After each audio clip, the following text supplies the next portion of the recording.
Dear people watching and listening, Assalamu alaikum. Kindly like and share this video and subscribe to my YouTube channel. Please support my channel by contributing to my Patreon account so that I can continue making the audiobook series. Salah ad-Deen al-Ayubi, Volume 2, The Establishment of the Ayyubid State. Start of Part 6 of Chapter 7. Lessons from the period between the death of Nuruddin and the Battle of Hattin. The long struggle to unite the Muslim front. After 12 years of bitter struggle, Salah ad-Din became master of Egypt, Syria, Mosul and other Muslim lands, and brought together under his control all the Muslim military forces, willingly in most cases, and reluctantly in a few others. His method of establishing a united front was based on his direct leadership in a number of matters, as well as relying on the Ayyubid military institution that he had founded. A. He used to issue decrees granting security to all those who had surrendered without fighting, on condition that the troops would be won at times of mobilization against the external enemy, as happened in Hassan Kaf, for example. B. Salah ad-Din used to send with arrows pieces of cloth on which were written encouraging and warning phrases into the resisting fortresses, to force their people to seek surrender, after creating psychological turmoil in their ranks. C. Salah ad-Din would demonstrate to the strongly fortified city that he had come to live nearby and that he was intending to settle in the vicinity, after besieging it without launching a direct attack on it. This prompted those inside the fortress or city to ask for security, or strive to reach a peace deal so as to make Salah ad-Din's huge forces move away from the city, because if they stayed, they would cause a great deal of harm. This is what happened at the third siege of Mosul in 581 Hijri. D. In some cases, Salah ad-Din offered concessions and gave large amounts of money to the emirs of some fortresses, as a way of taking over their fortresses without fighting, as happened when he besieged the fortress of Harim and Mayfiriqin. And E. In other cases, Salah ad-Din resorted to political means. He formed alliances with some emirs to weaken his opponent and force him to seek terms of surrender. Salah ad-Din used this method when he formed an alliance with Imad ad-Din, the emir of Sinjar, aimed at weakening Izz ad-Din Mas'ood, the emir of Mosul. By means of these methods, and by resorting to warfare in some other cases, Salah ad-Din was able to achieve unity and make preparations to begin the liberation stage.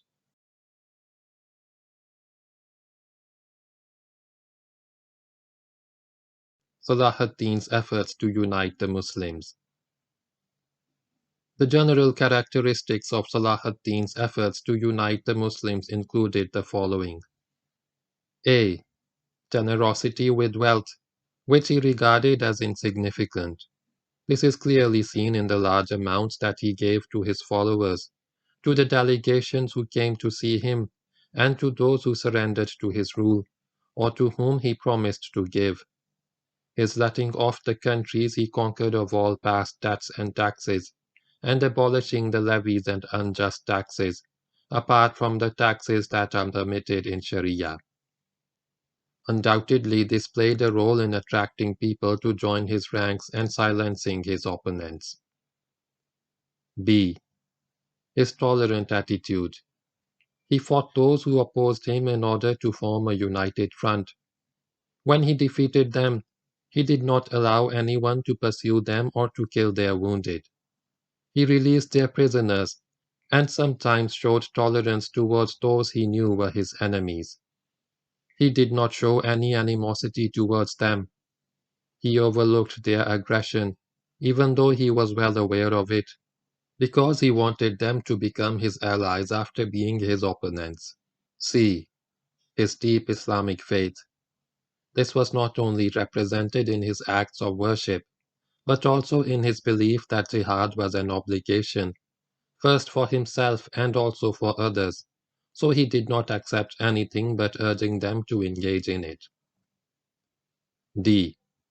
Leaving emirates under the control of their emirs, or giving them to his commanders and those who were close to him, or even to his opponents on occasion, because after he took control of Egypt, he only needed rulers to supply him with troops when called upon.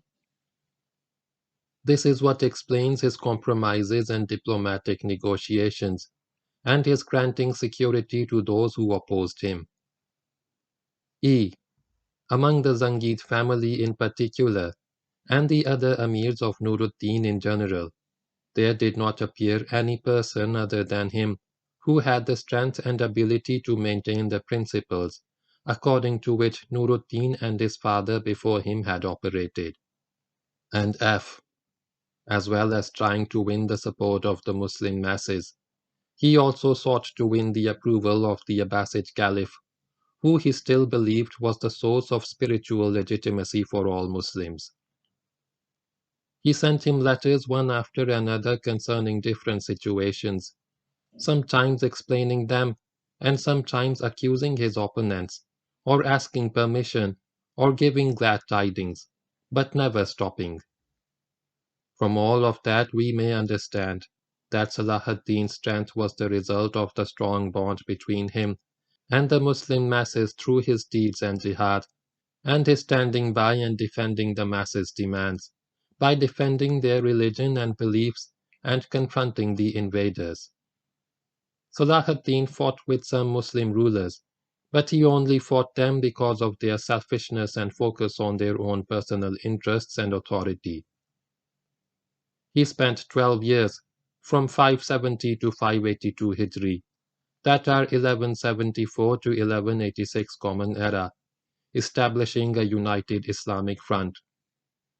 Throughout this period, his ambitions were much greater than his physical strength as he was sick. He was a military giant, but a mass of physical illness, but his love of jihad made him forget his pain and overlook it.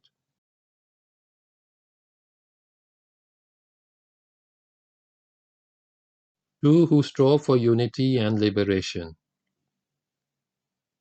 From the events we have discussed, we can easily see that the character of Nuruddin and the character of Salah ad-Din complemented one another in their efforts to unite the Ummah in jihad and liberation.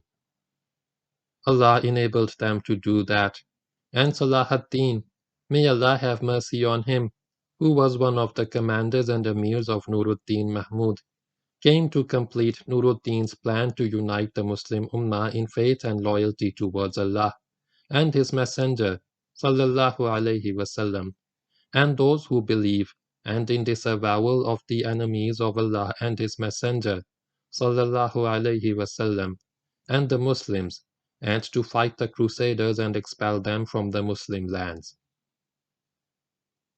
He revived the Ummah in terms of knowledge, Sharia and Jihad.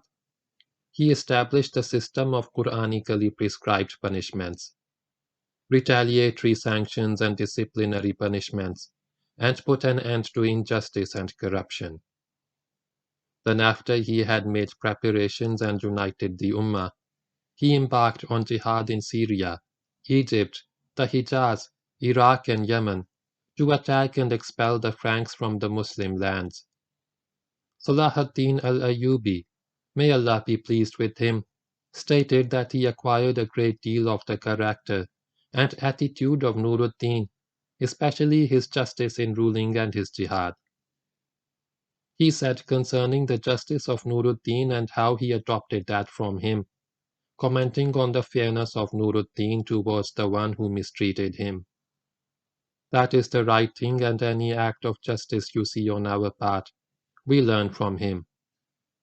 Abu Shammah said concerning the complementary nature of the two characters, by Allah, how good these two kings were!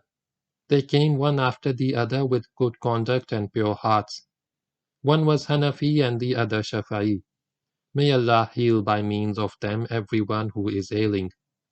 Nuruddin was the root of all that goodness.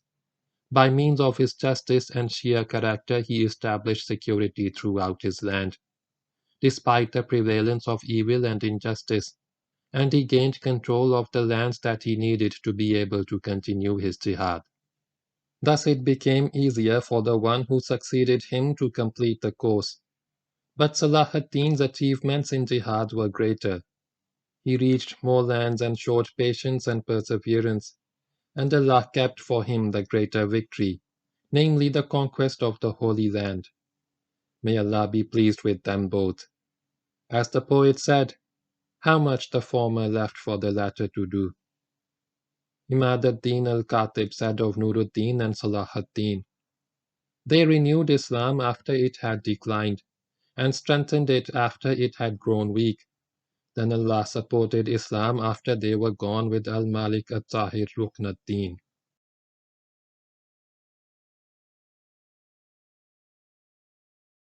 Uniting the Ummah by force. Events showed that the Muslims at the beginning of the Crusades were divided. They were a collection of conflicting states and warring emirates. Then Nuruddin Zangi came and united the Ummah in jihad, and by highlighting the Sharia evidence that they should be united, cling to the rope of Allah, and come together to fight the Crusaders so as to purify the holy places. Events demonstrated that uniting the Ummah was not just a matter of wishful thinking or what people wanted to see. Rather, it went beyond that and was manifested in the lives of rulers who were sincere believers in Allah and desired with all their hearts to unite the Ummah. This desire was translated into reality by means of hard work on the part of these rulers and constant striving in which lives and wealth were expanded. It went even further than that, using methods of might and war against all those who called for division and separation. Without that, unity cannot be established. In the light of this brief introduction, we find nothing strange in the fact that Nuruddin Mahmud ibn Imad ad-Din Zangi and the Zangid dynasty in general, as well as the Ayubid dynasty, foremost among whom was Salah ad-Din al-Ayubi, carried the banner of unity and united the Ummah to stand as one unit in the face of its invading enemies. They united the Ummah in jihad for the sake of Allah and did their utmost to unite them. They fought a bitter fight and fought many battles to gain control of the land and force its emirs to unite. Their approach was as clear as the sun at midday. It was a strict approach with no compromise and no backing down. Either respond to the call for unity or be toppled from authority. In 580 Hijri, before Hattin and before the liberation of Jerusalem, Salah ad-Din delivered an address to Zain ad-Din Yusuf ibn Zain ad-Din Ali Kujak, ruler of Irbil and its environs and citadels, in which he said, Allah has given us power in the land and enabled us to support the truth and cause it to prevail, which is a duty. We gave precedence to the obligation of jihad for the sake of Allah, and we showed the path to achieving that. Thus we fight the enemies of the faith and support its followers. We call upon the friends of Allah throughout the Muslim lands to fight his enemies, and unite to make the word of Allah supreme in his land, so that we can gain his support. Whoever helps us to achieve this obligation and attain this virtue will gain a great deal of reward on the basis of good deeds, and whoever clings to the earth and follows his own vain desires. Mentioned in the Holy Quran, chapter 7, verse 176, and turns away from the truth of his religion by focusing on the falsehood of this world. If he repents and turns back, we will accept him, but if he persists in his misguidance, we will impose restrictions on him and remove him. Here we see history repeating itself. The Muslims are not united and do not have a single state ruling them. Rather, they are divided into small groups and have ended up in a situation that is worse than that at the time of the Crusades, under discussion here. Their lands are plundered by their enemies and their resources do not belong to them. Rather, the curricula and laws of their enemies are imposed on them. Islam enjoins those who call for unity to fight those who promote division, and force them to unite, until Allah takes them away and brings others who are better than them, and Allah has no need of the worlds.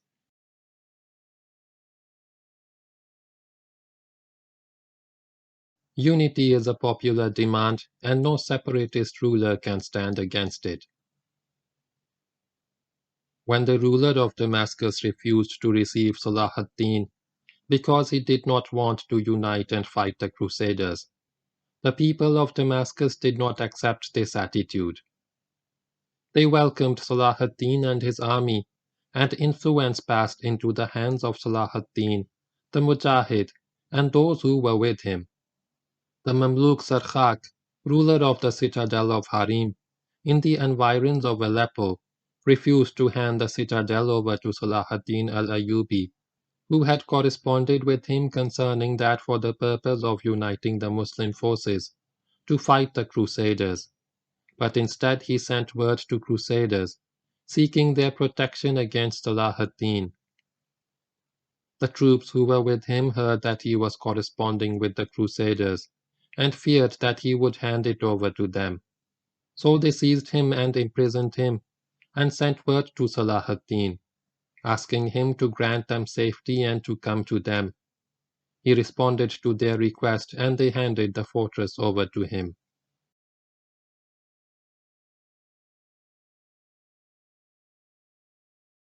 The importance of unity between Egypt and Syria. The union between Egypt and Syria had a good impact on the Muslims. This formed a broad and strong war front and popular base to confront the Crusaders, if they wanted to attack any territory in Egypt or Syria. If any city in Egypt was attacked, the Syrian armies could help the region under attack, either by sending the Syrian army to fight alongside the Muslims in Egypt, or by the Syrian army attacking another front against the Crusaders, so as to divide their forces and thus reduce the pressure on their brethren. Similarly, if any aggression occurred against any territory in Syria, the Egyptian army could lend support to their brothers in Syria. The life of Salah ad-Din shows how the Egyptian army cooperated with the Syrian army in confronting the Crusaders, especially in capturing Ascalon and other coastal cities, or defending them.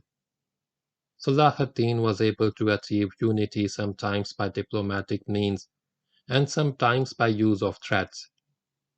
On some occasions, he used limited military action to unite Egypt, Syria and a larger part of the land east of the Euphrates that was under his rule, and he compelled all other forces as far as the Persian border to participate in the jihad against the Crusaders.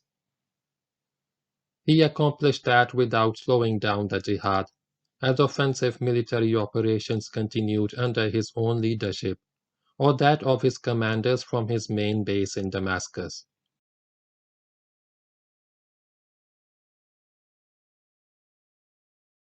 Al-Qadi al-Fadil and his efforts in uniting the Ummah. Al-Qadi al-Fadil was the great and influential scholar in Salah ad-Din's state.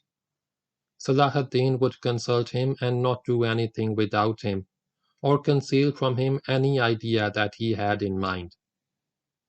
Al-Qadi al-Fadil's pen achieved propaganda, political and intellectual victories for the Ayyubid state, whether in correspondence with the Abbasid Caliph as we have seen, or in correspondence with the Muslim Ummah on the occasion of Hajj. Salah ad-Din would delegate to him administrative, social, economic and security missions in Egypt, and he would do them in the best manner. He corresponded with him and consulted him on many matters.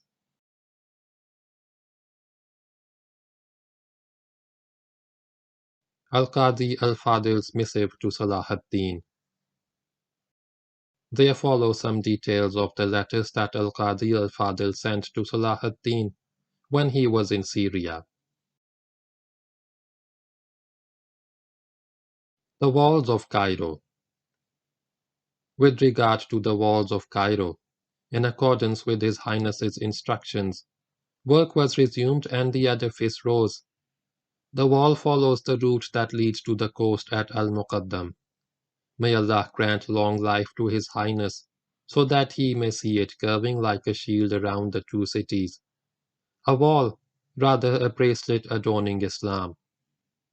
The Emir Bahad-Din Karakush is following up on that himself, and with his men, focusing on what he wants to achieve, unlike others. Even though he has many burdens, he does not burden others. On the transferring of the position of judge from Sharaf ad-Din ibn Abi Asroon to his son, when he lost his sight. This matter can only lead to one of two things. May Allah choose for His Highness the best option in this difficult situation, with which no other Muslim king has been faced, either leaving it in the father's name, so that his opinion, advice and blessing will still be available, and his son may act as his deputy, on condition that they be punished for the first mistake they make, and be dismissed for the first problem that arises. For how often does the love of competition lead to acquiring righteous deeds, or delegating the matter to Imam Qutubuddin, for he is one of the remaining prominent sheikhs, the best of companions, and no one should be given precedence over him in any city, except one who is of a higher standing than him. The justification for delaying jihad. With regard to His Highness's regret for times past when he did not engage in the obligation, that is jihad, for which he left home but never-ending obstacles came in his way, His Highness had good intentions. Doesn't Allah know best about His slave? He will not ask the doer about the completion of his deed, because that is not under His control. But He will ask him about his intention, because that is the basis of good deeds. And He will ask the one who has the ability to do good deeds about doing those deeds that were within his means. If His Highness is preparing for jihad and clearing all obstacles in order to reach his goal, then he is in a state of obedience, and it is a blessing from Allah if it takes a long time, and he still has the hope of reaching his goal and attaining reward commensurate with the hardship involved. Hajj is a great blessing because of the effort and long distance involved. If His Highness were able to achieve great victories in a few days and settle the matter between the Muslims and the enemies of Islam, then the effort of jihad would come to an end, and the scrolls recording the righteous deeds earned by watching and waiting would be rolled up. With regard to the Sultan's sons. Before we give our answer concerning the seasons, we start, as is our habit, and may that habit never cease, by giving glad tidings of sound health and well-being. With regard to His Highness's children, may Allah cause them to receive good news about His Highness, and him to receive good news about them, and hasten his meeting with them and theirs with him. They are, praise be to Allah, the delight and adornment of this world, the fragrance and beauty of life. The heart that can put up with separation from them must be a big heart. A heart that is content just to hear news of them must be content indeed. A king who has the patience to stay away from them must be a king of great resolve. The blessing of Allah concerning them is indeed a blessing that makes life full of joy. Doesn't His Highness long to be surrounded by their pearls? Doesn't his eye long to have the joy of beholding them? In another letter he said, "The kings, Salah ad-Deen's sons, are in good shape, safe and sound. May they continue to be so, and they have the dignity of authority. May it never depart from them. Each one of their highness is a master. The necklace is all pearls and they all have precedence. None of them, praise be to Allah, would change what Allah has blessed them with of good health, well-being, soundness and protection.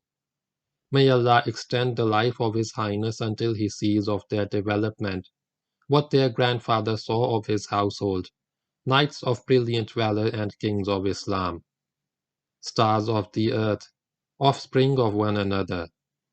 In this world and in the hereafter, they are knights of power and purity on the day of battle and on the day they appear before Allah."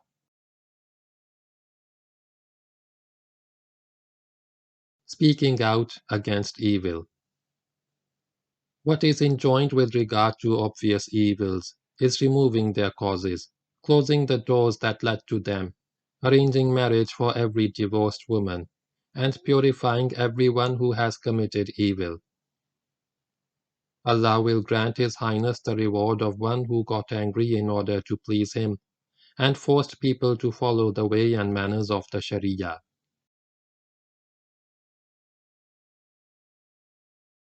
Waiving taxes and levies for pilgrims.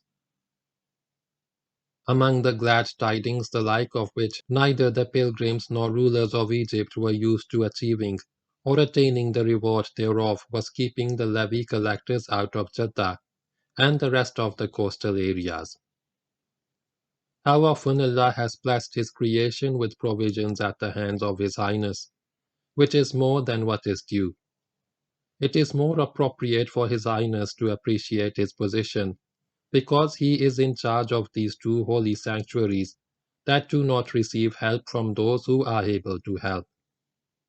The one who is truly deprived is the one who is able to do something good concerning them but wastes that opportunity by not hastening to do so.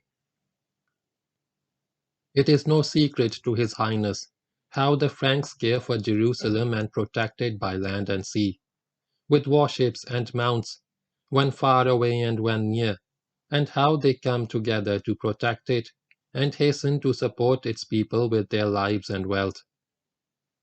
Allah forbid that they should be doing the right thing when they are misguided, and that we should do the wrong thing and not help the people there when we are able to do so. At the beginning of Rajab, your servant, meaning himself, is planning by Allah's will to travel to the Hijaz to fulfill the obligation of Hajj in word and deed. Those who are going for Hajj this year are hoping that the standing in Arafah will occur on a Friday. As a result of the waiving of the levy, innumerable people are coming, and His Highness will be a partner in their reward. May you enjoy this fact that kings cared about their own houses, but they ended up in ruins, whereas His Highness cared about the house of Allah. So by Allah's generosity, He cares about the house of His Highness. How kings will be ashamed before the Prophet sallallahu alaihi wasallam for falling short in taking care of the visitors to Allah's house in this year. This Hajj was in 574 Hijri.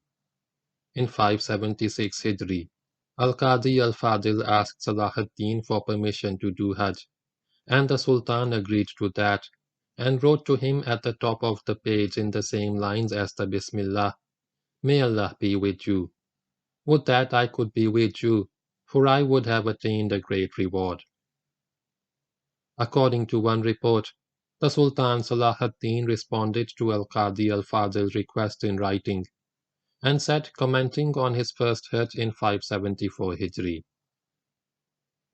"I received the letter of al-Qadi al-Fadil in which he says that he is intending to do Hajj. May Allah bless it. He should not go by sea, rather he should go from the camp to Ayla, and then continue.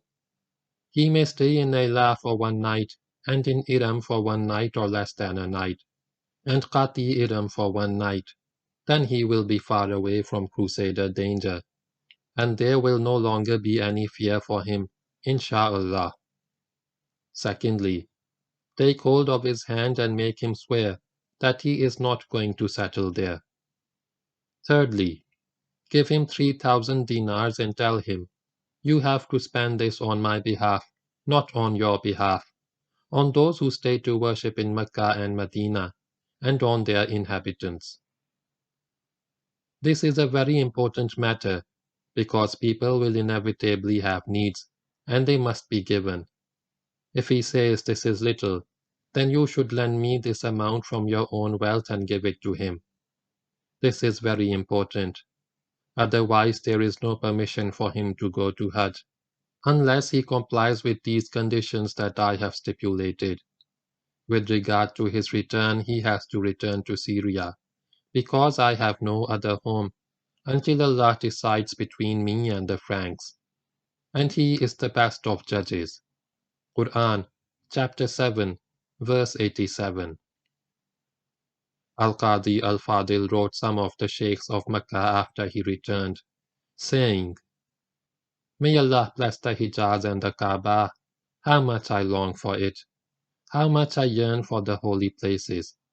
May he perish who is content to stay away from the holy places.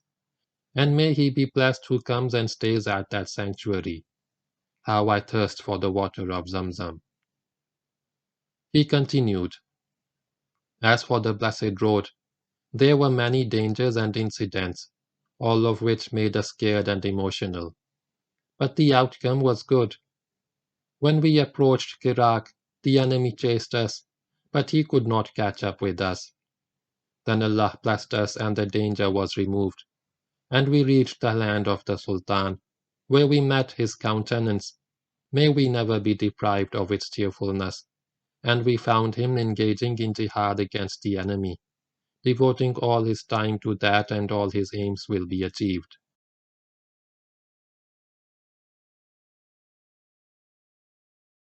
Salah ad-Deen's desire to perform Hajj in 576 Hijri. Al-Imad al-Isfahani wrote, In that year in Rajab, the envoys of the department of the Caliph al-Aziz al-Nasiri, Sadr ad-Din Shaykh al-Shayukh Abul Qasim Abdurrahman, accompanied by Shihab ad-Din Bashir al-Khas, came to reaffirm his authority and gave him new symbols of authority, and we met them with great respect and veneration. The Sultan rode out to meet them with a cheerful expression on his face.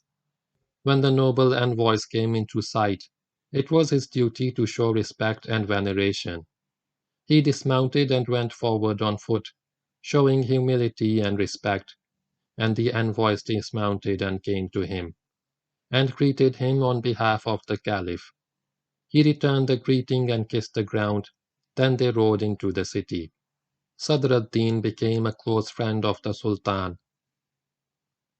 Salah ad-Din intended to travel to Egypt via Eilat and the desert, and invited Sadr ad-Din Shaykh al-Shayukh to accompany him, and encouraged him to visit the grave of al-Shafi'i.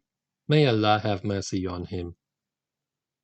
He said, I have resolved to go on Hajj this year, so I will go with you to Cairo on condition that I stay for 2 days and do not enter the city. Rather, I will stay in the Shafi'i graveyard and travel from there to the Sea of Ayub. Then perhaps I will be able to fast Ramadan in Mecca. Salah ad-Din agreed to that, and Sadr ad-Din sent his companions back to Baghdad, so that they could come via that city to the Hijaz.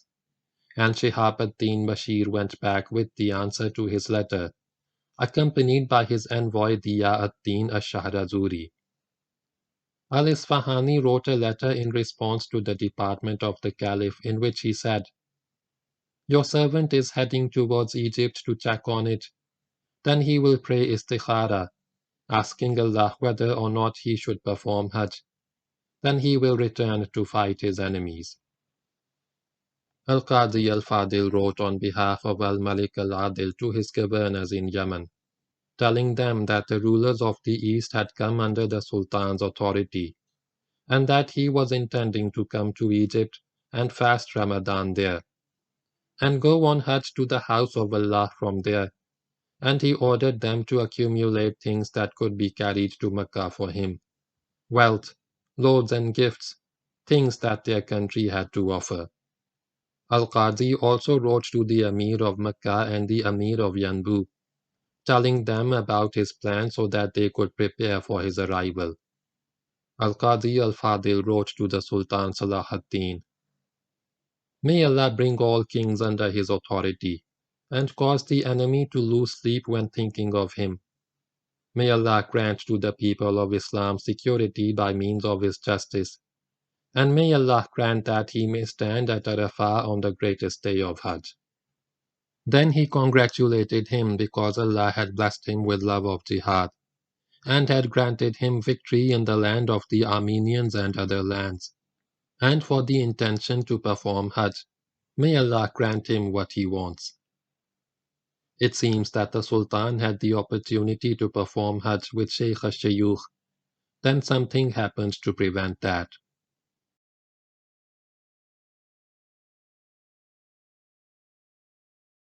Salah ad-Deen's illness and its effects on the course of events. In 581 Hijri, it so happened that Salah ad-Deen became very sick. But he pretended to be well and gave no sign of being in pain, until it overwhelmed him and got worse. When he reached Haran, he stopped there because of the severity of his pain. Rumors began to spread throughout the land and the people feared for him, and the disbelievers and heretics got their hopes up, whilst the righteous and the believers were afraid. His brother Abu Bakr al-Adil came to him from Aleppo with doctors and medicines, and found him very weak.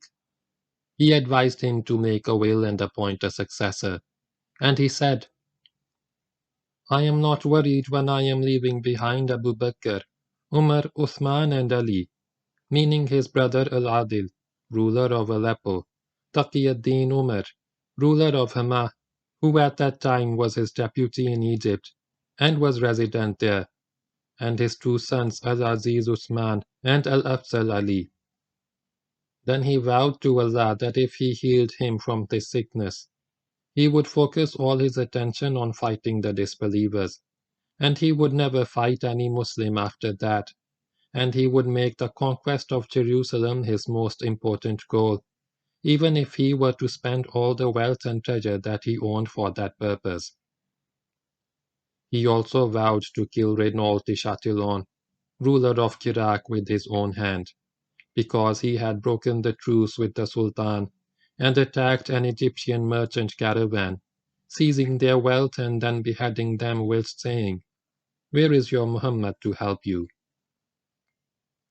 This entire vow was made on the advice of al-Qadi al-Fadil, may Allah have mercy on him, who was the one who advised and urged him to do that, and to make a covenant with Allah, may he be glorified and exalted. So Allah healed him and made him well, healing him from that sickness in which there was expiation for his sins, and raising him in status as a support for Islam and its people. This good news spread in all directions, praise be to Allah. Al-Qadi al-Fadil wrote from Damascus, where he was staying, to al-Muzaffar Taqi ad-Din Umar, who was governing Egypt on behalf of his uncle Salah ad-Din, telling him that news of Salah ad-Din's recovery had spread everywhere, and that his sickness had disappeared. Praise be to Allah. Its fire had been extinguished, its dust had settled and its sparks had diminished. It was no more than something to be expected, but Allah had protected against its evil and sufficed Islam against its impact. Allah could not have neglected the supplication when it came sincerely from the heart, and He could not have stopped responding even though there were sins in the way, and He could not have broken His promise of relief at the time of despair. Al-Imad described Salah ad-Din's sickness as follows. The more the Sultan's pain increased, the higher his hopes of Allah's kindness rose, the weaker he became, the stronger his trust in Allah grew. I was with him night and day, in private and in public, and he was constantly dictating to me his will and final instructions, distributing gifts to people by my pen. His attitude improved when he regained good health, and he would talk to us in an easy and pleasant manner. His gatherings were never devoid of virtuous people, intelligent people, people of noble character, discussing useful matters in his presence, sometimes talking about Islamic rulings and fiqh issues, or about poetry and the meaning of Arabic phrases and literary topics, or about heroes and the glories of the past, and victories of jihad, and the obligation of preparing and being ready for it. He vowed that if Allah saved him from this sickness, and healed him from this illness and its bitterness by granting him good health, pure and sweet, he would focus on conquering Jerusalem, even if it cost him dearly in wealth and lives, and that he would devote the rest of his life to nothing other than fighting the enemies of Allah and striving in jihad for his sake, supporting and striving to help the people of Islam. He would never abandon his character of generosity and giving all that he had, fulfilling covenants, adhering to deals, keeping promises. He might sometimes find some comfort at various times of night or day by listening to singing on the doctor's advice, so as to relax and find some pleasure. That sickness was purification from Allah for his sins, and a reminder to him to wake him up from the slumber of forgetfulness. His regular charity was plentiful and given to righteous people, but his generosity encompassed everyone. By means of his charity he warded off calamities and confirmed his sincerity, and Allah looked at his intentions.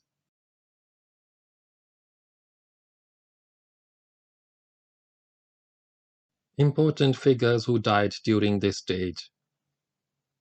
Death of Asmat Khatun. In 572 Hijri, the Sultan Salah ad-Deen married the lady Khatun Asmat-Din bint Mu'een ad-Din Anar, who had been the wife of the king Nuruddin Mahmud. After the latter's death, she had stayed in the citadel, respected and honored.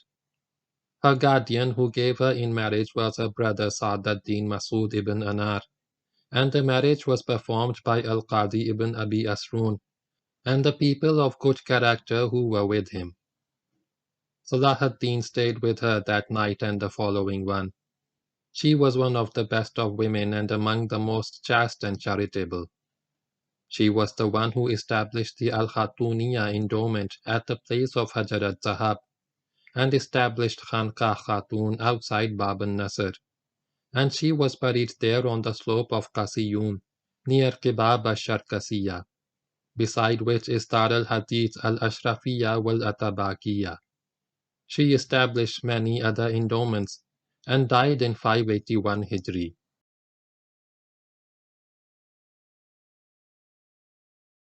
Death of the senior Amir Saad ad-Din Mas'ood ibn Mu'een ad-Din.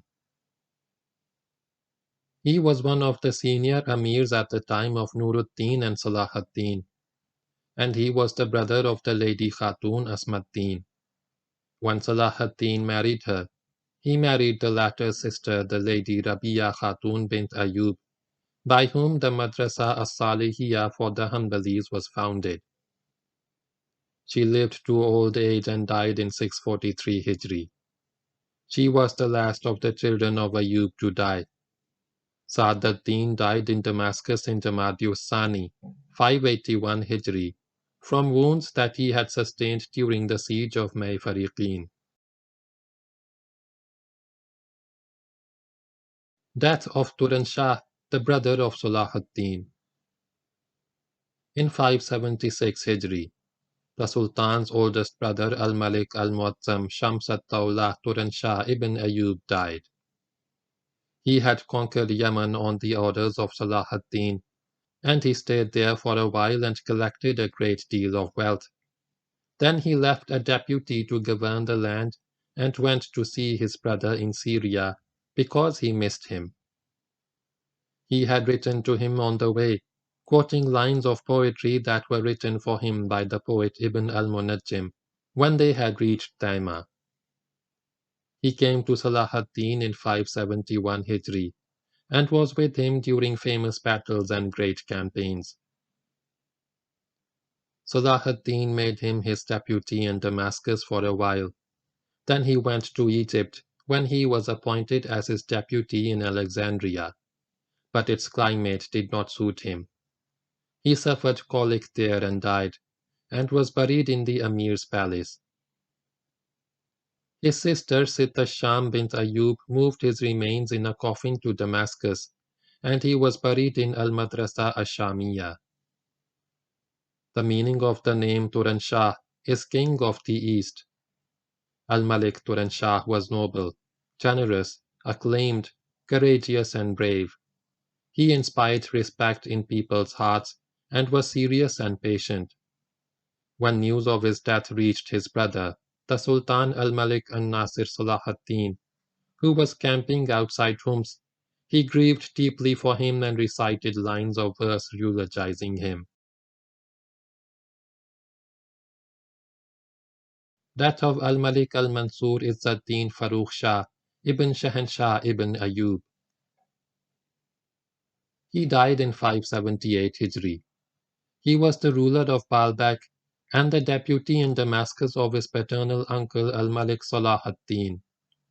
He was the father of al-Malik al-Amjad Bahram Shah, who also ruled Baalbek after his father died. Farookh Shah was gallant, courageous, heroic, wise, intelligent, dignified, noble and acclaimed. He was praised by the poets for his generosity, virtue and kindness. He was one of the greatest companions of Sheikh Taj ad-Din Abul Yaman al-Kindi, and he wrote poetry praising al-Kindi. One of the incidents which point to his gallantry and chivalry occurred one day when he went to the bathhouse and saw a man who he had known to be wealthy, but he had become so poor that he was covering himself with his hand. He felt sorry for him and told his slave to take a bundle of clothing and a mat to where the man lived, and to give him a mule and 1,000 dinars. He also allocated to him a monthly stipend of 20 dinars. Thus the man entered as one of the poorest of people, and exited as one of the richest. May the mercy of Allah be upon the generous and wise.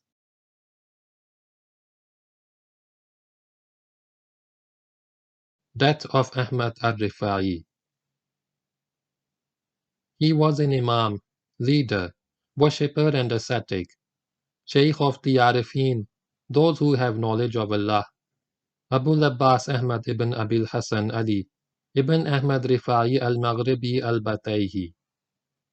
His father had come from the Maghrib and lived in al-Batayhi, in the village of Ubaidah, and he married the sister of Mansoor al-Zahid, who bore him Sheikh Ahmad and his siblings. Abul Hassan recited Quran well and used to lead Sheikh Mansoor in prayer. He died when his son Ahmad was still unborn, so the child was raised by his maternal uncle. It was said that he was born at the beginning of the year 500 Hijri, and that he used to urge his companions, if he had any faults, to point them out to him. Sheikh Umar al-Faruqi said, "O Sidi, I know of a fault in you." He asked, "What is it?" He said, "O Sidi, your fault is that we are your companions." The Sheikh and his followers wept, and he said, "O Umar, if the boat is sound, it will carry whoever is in it." It was said that a cat slept on the sleeve of Sheikh Ahmed, and the call for prayer was given. So he cut his sleeve and did not disturb the cat. Then he sat down and stitched it back and said, "Nothing has changed." He also said, "The shortest route to Allah is humility, modesty and feeling the need for help, venerating the command of Allah, showing compassion to the creation of Allah, and following the sunnah of the Messenger of Allah, sallallahu alaihi wasallam." He did not stand up for prominent figures, and he said, Looking at their faces hardens the heart. He prayed for forgiveness a great deal. He was of high status, soft-hearted and very sincere. He died in 578 Hijri in Jamaadiul Awwal.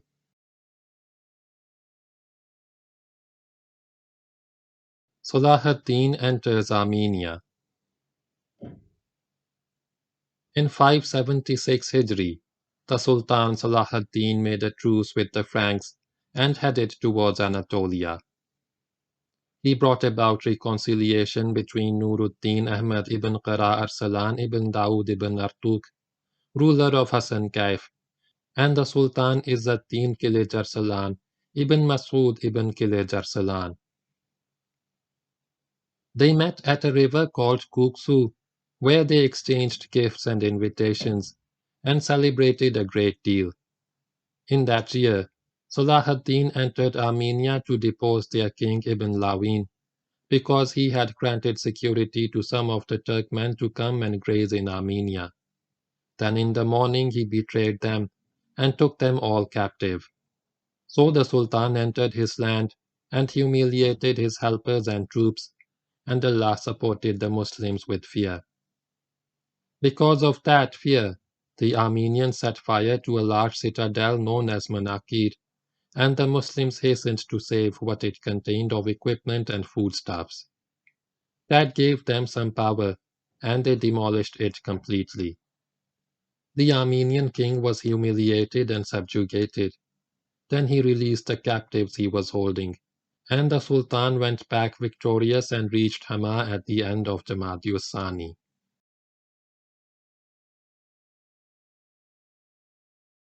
The astrologers and the end of the world. In 582 Hijri, the astrologers in all countries said that the world would end that year in Shaban, with the conjunction of the 6 planets in Libra and a strong wind that would blow everywhere. Those who had no certain faith and no understanding of religion, such as the kings of the Persians and Byzantines, were scared by that prediction, and they, the astrologers, warned them of the effects of the stars. So they started to dig caves in the slopes of hills and built bunkers in tunnels, strengthening them and blocking all opening to prevent the wind coming in. They brought in water and other supplies, and moved into these bunkers and waited for the appointed time. Every time we heard about them, we laughed heartily at their way of thinking. Salah ad-Din was annoyed at the falsehood of the astrologers, and was certain that their words were based on lies and conjecture. When the night came on which the astrologers said there would be a wind like that of Ad, according to Al-Imad al-Isfahani, the time approached when we were sitting with the Sultan in the open air. The stars were very clear in the sky, and no breeze was stirring. We never saw any night like it in stillness, quietness, and calm.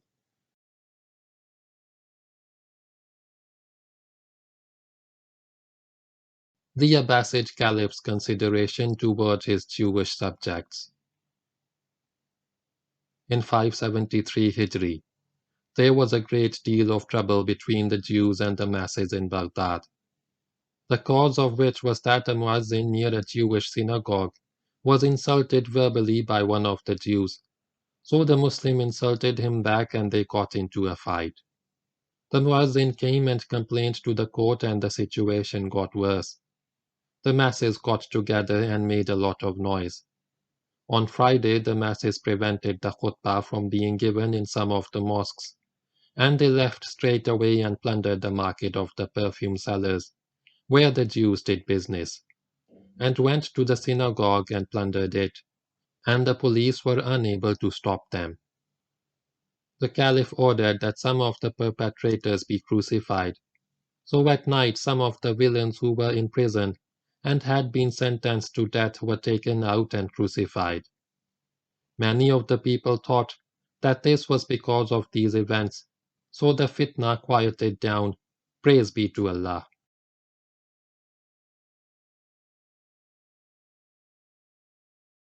The killing of the Caliph's Wazir Adud ad-Dawlah.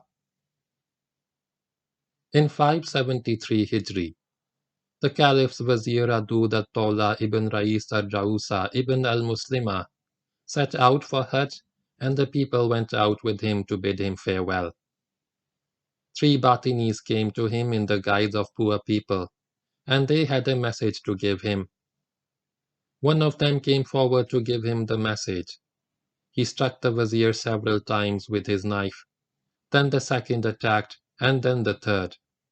They made mincemeat of him, and wounded a number of people around him. All 3 were killed immediately. The Vizier was carried back to his house and died that same day. This Vizier is the one who killed the 2 sons of the Vizier, Ibn Hubaydah, and executed them. So Allah sent people against him to kill him. As you treat others, so you will be treated, as a just punishment. And your Lord is not ever unjust to his servants. Quran, chapter 41, verse 46.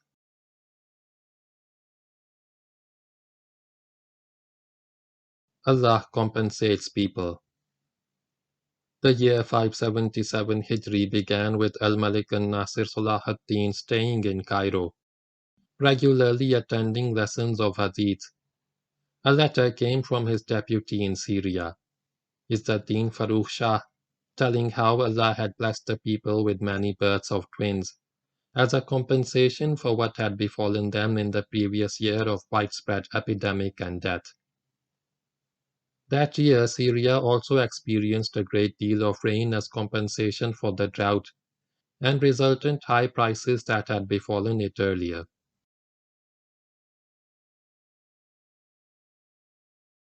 Salah ad-Din puts his administrative and military affairs in order before Hattin. Salah ad-Din returned from east of the Euphrates to Damascus on 2nd Rabiul Awwal, 582 Hijri, and was warmly welcomed by the common people and elite. The common folk were celebrating his recovery from the sickness that had generated so many rumors and a great deal of worry, and the elite were also celebrating that. As well, they celebrated his achievement of the goal of unifying the Muslims by uniting the countries that formed the heart of the Muslim world under the leadership of the Abbasid Caliph in Iraq and the leadership of the Sultan on behalf of the Caliph to rule Mesopotamia, Syria, Egypt, Yemen, and elsewhere.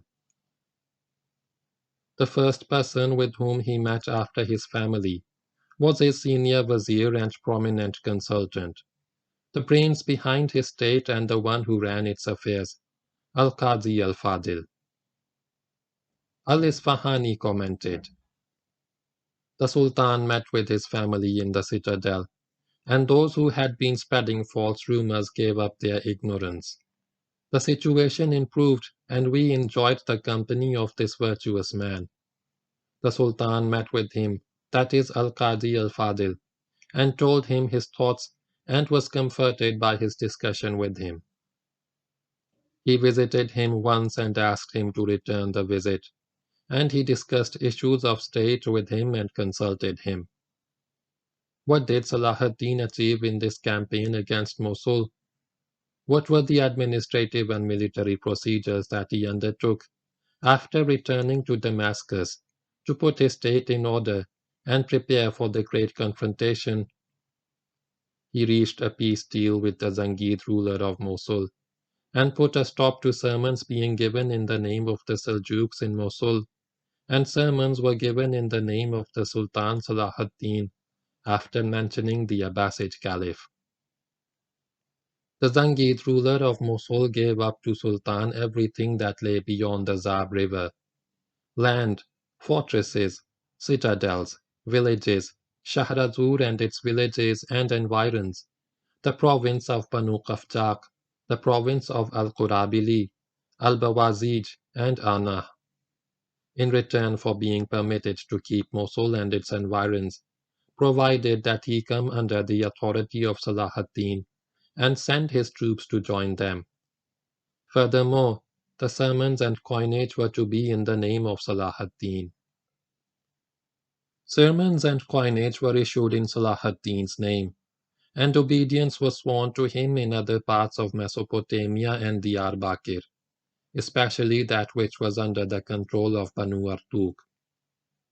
Troops were also to be sent to help the Sultan in jihad when requested, because there had been hindrances to the resolve for jihad for the sake of Allah. Now these obstacles had been removed. Salah ad-Din added Edessa and its citadel and province to the fief of Kaukaburi ibn Zain ad-Din Ali Kujak, who had been the first one to support him in his operations east of the Euphrates from the outset. And because of his devotion in serving the Sultan and carrying out his decrees, it was apparent that he deserved to become prominent and be rewarded.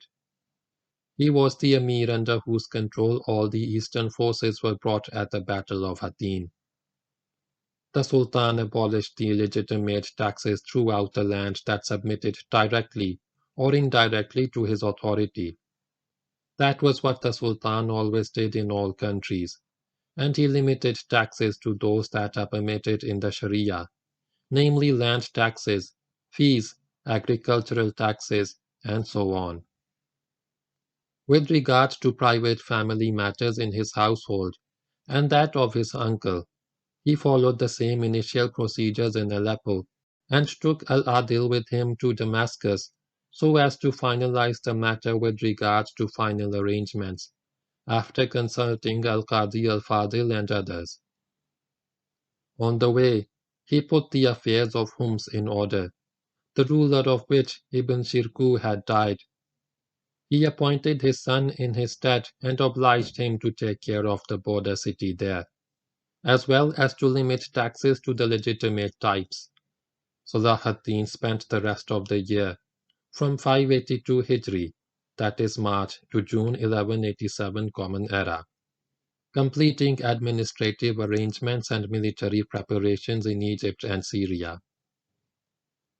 Salah ad-Din appointed his son At-Tahir Ghazi as governor of Aleppo, instead of his brother al-Malik al-Adil, the father of al-Zahir's wife, by agreement between the two brothers. He put the citadel of Aleppo under the control of the Emir Bishara, and the city under the control of Shuja ad-Din Isa ibn Blasho.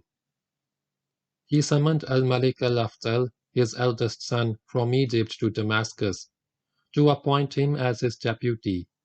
He appointed his son al-Aziz Usman as his deputy in Egypt, and he appointed with him his son al-Malik al-Adil to administer the affairs of Egypt.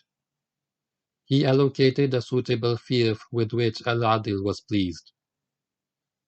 This last appointment annoyed Taqi ad-Din Umar, his nephew, who decided to head towards the Maghrib to take control of it and establish a kingdom there. This would definitely affect Salah ad-Din's military plans, because Taqi ad-Din was one of his most prominent officials as well as being a highly placed military commander and consultant. So Salah ad-Din sent word to him, trying to placate him. It is reported that the Sultan said, "No doubt the conquest of the Maghrib is important, but the conquest of Jerusalem is more important and the benefit thereof is greater, as are the interests to be served thereby, both private and public. If Taqi ad-Din goes and takes with him our good men, then a lifetime spent in selecting these men will be wasted. If we conquer Jerusalem and the coast, we will easily acquire those other lands." Then he wrote to Taqi ad-Din ordering him to come to Syria. Al-Qadi al-Fadil also wrote to him, and whatever the Qadi said would be heeded. The reason for this letter is what your servant, meaning himself, heard of the letter sent by His Highness Taqi ad-Din, seeking permission to go to the Maghrib. Your Highness, what is happening? What has upset you? Yesterday you had nothing of this world but a little, but now Allah has given you this blessing. We are all together and there is nothing to cause distress or worry. Would this earth now become constricted for us when Allah has made it spacious? How could things reach an impasse such that we are compelled to go elsewhere? No, your highness, things have not reached that end, so where are you going? What is the point? Are we going through hardship, or are our numbers too little? Or is it that we have no land to live in? Or are we penniless? How could you choose something other than what Allah has chosen for you? How could we plan for ourselves when Allah has shown us the way? How could we prefer an arid land when we are living in a fertile land? How could we decide to fight Muslims, which is forbidden, when we are called upon to fight the hostile disbelievers? O workers, troops and thinkers, is there any wise man among you? His Highness was known for adopting sound ideas, and is aware of the reasons and consequences of these decisions. May he never be missed in our midst. May there never come days when he is not there. May there never come a day when the sun of his countenance does not shine, for that day will be counted as a night, and will not be regarded as a day. How could this great emir, after all these arguments and pleas, not respond to the Sultan's command? So he headed with his family and troops towards Damascus, where he was met by the Sultan in Marja Safar on the 23rd of Shaban, 582 Hijri, that is 10th November, 1186 Common Era, and they entered Damascus together. The Sultan gave him Hama and all its land as a fiefdom, and ordered him to guard the border. So he went there and remained there until further orders came to him from the Sultan. With these sound arrangements, Salah ad-Deen and al-Qadi al-Fadil were able to organize the affairs of state from the furthest point in the east to the furthest point in the west, and began to focus on preparations for the great campaign, to which he was looking forward. At the same time, the political situation in the Crusader kingdom was getting worse. The dispute between the barons and the king's party and supporters was reaching its climax, which motivated Count Raymond III, who had been deposed from the position of regent with the crowning of Guy de Lusignan, husband of the heiress to the throne, to seek a truce with Salah ad-Din so that he would keep away from his country, that is Tripoli, and the land of his wife, that is Tiberias, according to what is mentioned in the Arabic sources. Raymond sought the protection of the Sultan and became one of his followers, and the Sultan accepted him, strengthened him, and supported him by releasing those of his companions whom he was holding as captives, and he became very sincere towards the Muslims.